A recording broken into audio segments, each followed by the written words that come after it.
बहुत कंप्लेन्स है लोगों की. Please do not watch this video if you have complaints with your life. Reason ये है, कंफर्टेबल जो लोग हैं प्लीज ना देखें. छोटे और कमजोर दिल वालों के लिए मैं बात ही नहीं करता हूं. See generally now youngsters, youth और anybody in this country, specially Bharat में बड़ी शिकायतें आई हैं कि यार हमें ये नहीं मिल रहा, वो नहीं मिल रहा, हमारे पास कंफर्टेबल लाइफ नहीं है. What do you know about the problems?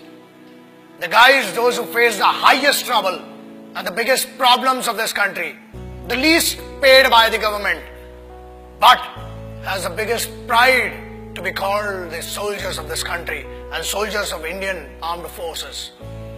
मैं उन सिपाहियों की बात कर रहा हूं. एग्जाम्पल, जब ये वीडियो देख रहे हो ना, तब हजारों लोग वहां सियाचिन ग्लेशियर में, शायद आधों को तो नक्शा भी नहीं पता होगा, सैन फ्रांसिस्को ऐसा बता देते हैं मैप पे आजकल बच्चे. You can not live without the chatting और व्हाट्सएप और फेसबुक मैसेजिंग और texting for half an hour और 1 आवर. मैं उन सिपाहियों की बात कर रहा हूं जो ग्लेशियर में रहते हैं. 8G 10G 4G 8G सब इधर चलता है दोस्त. वहां कोई जी नहीं होता है. वहां पर सिर्फ गालियां सुनाई देती हैं उस साइड से, और यहां से खड़े होकर भारत माता के लिए खड़े हुए. Remember one thing, they are not there. They are not fighting for this country only because they hate the enemy. वो इस देश में रहने वाले लोगों से बहुत मोहब्बत करते हैं, इसलिए वो वहां पर है. They are not there for the payment which is given to them. They are not there for the privileges which are not given to them. Privileges are given to you. The facilities are given to you. फिर भी इतनी complains. अरे पानी गिर गया, हम college नहीं जा पाएंगे, ये हो गया. बहुत कंप्लेन्स है माँ बाप से इन बच्चों को. Remember that. दोस्त कंप्लेन करने के लिए बहुत लोग हैं, लेकिन वो कंप्लेन नहीं करते हैं. क्यों नहीं करते हैं? Because they are fighting for this land, they are fighting for this country, they are fighting for that emotion of freedom, they are fighting for that emotion which belongs to you, which doesn't belong to them. वो एक sense of responsibility, sense of security आपको देने के लिए वो रात भर खून में खड़े हुए हैं. आप बात करते हो -50 जनरल टेम्परेचर है सियाचिन ग्लेशियर का.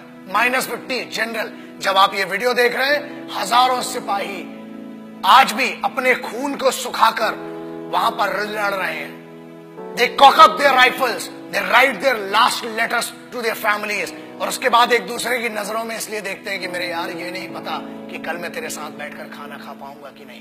बोलना तो बहुत दूर की बात सोचिए, आप सोच भी नहीं सकते किन कंडीशंस में वहां पर. And remember one thing, I'm not talking about the highest battleground of the country. I'm talking about the highest battleground in the world. This is the only place which is called the highest battleground in the world, and it is written in the history of the world wars. It is written in the history of warfares.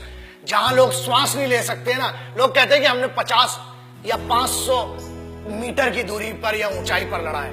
ये हजारों metre की ऊंचाई पर है, जहां सांस नहीं आती है, दिखाई नहीं देता है. वहां पर भी वो सिर्फ जज्बा है जो जिंदा रखता है लड़ने के लिए और इस देश की रिस्पेक्ट के लिए. किसी बेवकूफ गद्दार ने भी बीच में कुछ कहा था कि Indian army is rapist in Jammu and Kashmir. अरे बेवकूफ, फौज रेप करती है ना तो हथियारों से करती है, और होल होके तुम्हारा रेप निकलेगा. याद रखना, ये तो कॉन्स्टिट्यूशन है कि हमें फौज की आज भी अतीक और इज्जत है कि फौज आज भी कुत्तों को नहीं मारती, इसलिए बचे हुए हो. और याद रखना, किसी के भी खिलाफ कह लेना, मगर हिंदुस्तानी फौज, Indian army, navy and air force के बारे में बोलने के पहले 1 करोड़ बार सोचना. क्योंकि याद रखना, अगर फौज रेप पे आ गई ना तो तुम्हारी रूह का रेप होगा. Indian Army does not rape. Army, Navy, Air Force, they protect your women, they protect your sisters, because they consider every woman and every young woman as their sisters and mothers. That's why you are protected. बोलना बहुत सरल है और बहुत दम है, बहुत खुजली है, बहुत गर्मी हो रही है ना. आ जरा बॉर्डर पे 2 दिन की ड्यूटी करके दिखा, चूतड़ में से पूरी गर्मी बाहर आ जाएगी. अक्टूबर 1947 देश अभी आजाद ही हुआ था कि हम पर तो जंग थोप दी गई. But who did that? Let's talk about that. I'm talking about first unit of Sikhs, the first battalion of Sikh, one of the most elite, one of the most respected and decorated regiment of the Indian Army, called the Sikh regiment. And this is this wonderful story. The guys whom I'm talking about, the finest warriors, the finest Khalsa warriors, वो खालसे थे जिन्हें airlift किया गया था 1947 में जब लश्कर troops ने attack किया था हमारे ऊपर. And they were the guys which were led by a Muslim commanding officer. That makes me feel that pride of being an Indian. एक ऐसी सिखों की पूरी पलटन जिसे एक मुस्लिम कमांडिंग ऑफिसर ने लीड किया. And this has gone in the history of Wars. दुनिया में कभी भी इतना खतरनाक ऑपरेशन नहीं हुआ. और उस सिख रेजिमेंट ने they protected the guys. And whom did they protect? The bigger question is that. याद रखिए, फौज कभी ये नहीं पूछती और ना ही उनने 1947 अक्टूबर में पूछा कि हम हिंदुओं को बचा रहे हैं कि मुसलमानों को, कि सिखों को, कि ईसाइयों को. हम हर उस इंसान को बचा रहे हैं जो भारत में पैदा हुआ है, जो एक हिंदुस्तानी है, जो एक भारतीय है. I'm talking about the organization which in none of the cases can be called corrupt or can be called manipulated organization. The most pious and the most respectful organization of this country, the institution of this country, is called the Indian Armed Forces.